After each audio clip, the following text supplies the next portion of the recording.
the Billionaire Commando, and the Seductive Heiress. Major Colonel Eros Marinetti, Billionaire Commando and certified genius, had three great fears in life: mediocre coffee, mindless small talk, and the relentless pursuit of Miss Asia Vanderbilt, CEO, heiress, and social butterfly extraordinaire. The first was easily avoided. The second, a piece of cake. But the last, a tactical nightmare. Every time he attended a high society gala, a charity auction, or even a simple board meeting, Asia was there, fluttering her lashes, flashing that mischievous smile, and deploying flirtation like a seasoned general. Eros, who regarded romance as a baffling distraction, much like Sherlock Holmes and his violin, had perfected the art of evasion. He ducked behind potted plants, feigned sudden business calls, and once, in desperation, leapt out a second-story window. Thank God for commando training. But Asia? She thrived on the chase. Major Colonel Marinetti, she purred at the latest Vanderbilt Industries shareholders meeting, cornering him near the espresso machine. Fancy seeing you here. You hardly show up for these kinds of meetings. It's almost like fate. Eros surreptitiously eyed the exit. Miss Vanderbilt, I assure you, fate has better things to do. She twirled a lock of red wavy hair. Oh, I don't know, I think fate has excellent taste. Eros suppressed a groan. This woman was a menace, a beautiful, intoxicating menace who turned his disciplined world into chaos. But everything changed the night Asia stormed into his private study, her usual playful demeanor replaced by steely resolve. My uncle is trying to ruin me, she declared, slamming a folder of suspicious transactions onto his desk.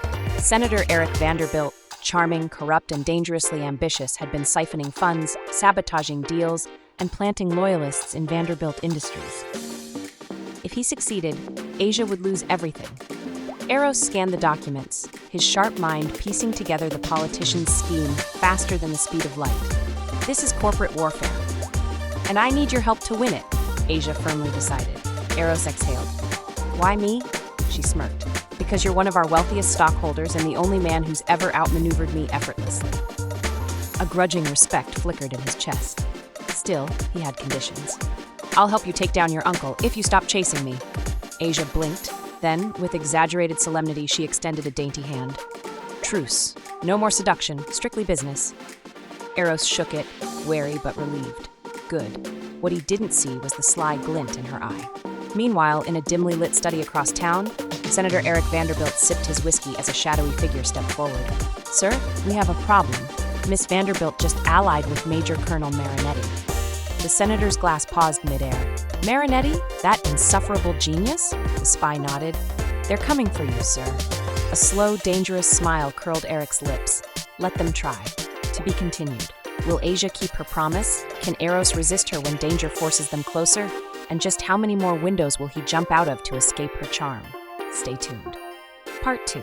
More than a flirtation, Eros Marinetti had faced terrorists, rogue militias, and boardroom coups, but nothing had prepared him for the way his chest tightened when Asia Vanderbilt burst into tears. He had just laid out his findings. Senator Eric Vanderbilt hadn't just been embezzling. He'd orchestrated the accident that killed Asia's parents, paid felons to tamper with their brakes, all for control of Vanderbilt Industries. Asia, usually so composed, so effortlessly flirtatious, crumpled like paper. Her breath hitched, her hands trembled, and before Eros could stop himself, before his usual no-no emotions, bad retreat instincts could kick in, he pulled her into his arms. She stiffened. So did he. What the hell am I doing? But then she buried her face in his broad, sculpted chest, and something inside him cracked open.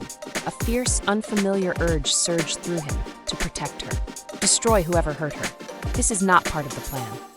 Part 3, a puzzling deduction later in their respective mansions. Eros's thoughts. This is bad, very bad. I'm supposed to be avoiding her.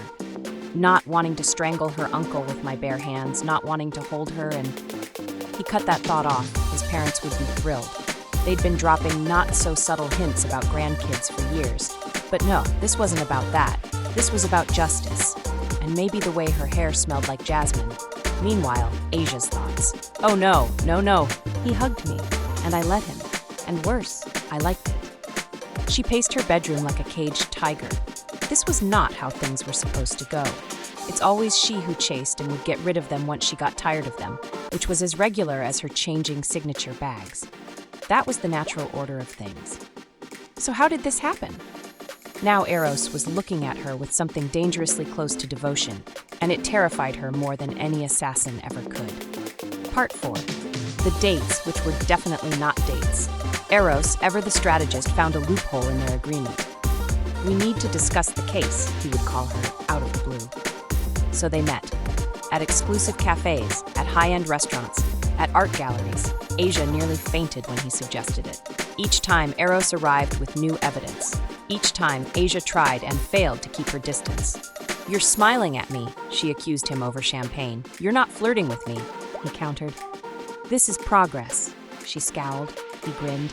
Senator Eric, meanwhile, was furious. His spies reported every meeting, every lingering glance, every time Eros's hand almost brushed Asia's. Part 5. The confrontation. It happened at the Grand Celeste Hotel. Asia had just stepped into the lobby when her uncle materialized like a well-dressed nightmare. "Asia, darling," Eric purred, gripping her arm too tight. "We need to talk, alone." Before she could wrench free, a smooth baritone voice cut through the air like a blade. "Unhand her." Eros, with looks that could kill and dressed in a suit that cost more than most luxury cars, his slitted brown eyes colder than a sniper's scope. The blonde politician's smile turned venomous. "Major Colonel, how predictable of you to interfere." The businessman stepped closer. "You don't want to do this here, Senator." Asia's pulse pounded. She'd seen Eros in combat mode before, but never like this. And never for her sake. Eric's grip tightened. "She's family." The dark-haired officer didn't blink, then act like it. A tense silence. Then, with a snarl, Eric released her. "This isn't over." As vile relatives stormed off, Asia's legs gave out, only for Eros to catch her. And then, because his brain-to-mouth filter had apparently short-circuited, he kissed her. Not a seduction, not a game, just, "I've got you," without words. Asia's mind blanked out. When he pulled back, she stammered, "Ooh, was that part of the case?" The clean-shaven colonel, already mentally berating himself, deadpanned. "Evidence suggests, yes." Meanwhile, at the back of a dark limo, Senator Asia Vanderbilt crushed his cigar. "Marinetti," he hissed at the bearded man beside him. "I want him gone." His henchman nodded. "Permanently?" Eric's smile was ice. Creatively. To be continued. Will Asia finally admit she's falling for him? Will Eros survive Eric's revenge? And most importantly, will they ever have a conversation that doesn't involve corporate espionage or near-death experiences? Stay tuned. Part 6. Basement Showdown and Motherly Mayhem. The board meeting had gone surprisingly well. No corporate backstabbing, no veiled threats from Eric's cronies. Asia had almost relaxed. Almost. Then their exclusive elevator doors opened to the parking garage, and 5 armed men lunged at them. Eros moved like lightning, elbowing the first attacker in the throat, disarming the second with a brutal wrist lock. Asia, meanwhile, reached into her Chanel designer purse and whipped out her secret weapon, G-Safe luxury pepper spray with a 10-foot range. "Eyes up here, gentlemen," she chirped before unleashing hell. 2 men dropped, howling. The remaining 3 hesitated just long enough for Eros to break one's nose and slam another's head into a car hood. The last one fled at the sound of approaching sirens. Asia, breathless, clutched the dark-haired male's sleeve. "Remind me never to make you actually angry." Eros wiped blood from his knuckles. Noted. Part 7. Interrogation with benefits. At the police station, Eros made a request to interrogate the sole captured conscious thug since the rest were in the hospital under guard. Chief Bilal Murhi, a grizzled overweight veteran with a soft spot for justice, nodded. 5 minutes, and officially I saw nothing. 5 minutes later, the felon was sobbing, begging for a lawyer, and singing like Streisand. "Eric Vanderbilt paid us," he wailed. "He said to make it look like an accident." Within a few more minutes, Eros emerged from the room, rolling down his sleeves. "Chief, I'd like to purchase the CCTV footage of that interrogation."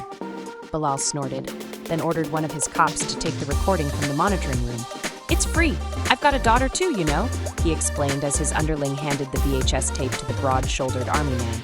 Asia, eavesdropping, blinked. "That's oddly sweet," Eros grimaced.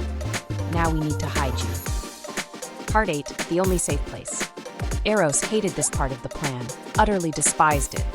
But his family's remote estate, nestled in the mountains, guarded by ex-military staff, was the only place Asia's hated relative wouldn't think to look. Sighing deeply, the muscular colonel dialed his mother. Mama, I'm bringing a woman home with me. Silence. Then, oh my God, finally! His mother's shriek nearly shattering his eardrum. Is she pretty? Is she nice? Does she like children? Eros pinched the bridge of his nose while his thick brows furrowed. Mama, it's not. We're not. She's in danger and she needs to hide for a while. Even better! A damsel in distress! Your father will die of happiness! Asia, standing nearby, smirked. Your mom sounds like fun. Eros's ears turned red. She's trouble who loves to take care of strays. Asia leaned in. Hereditary, then? To be continued.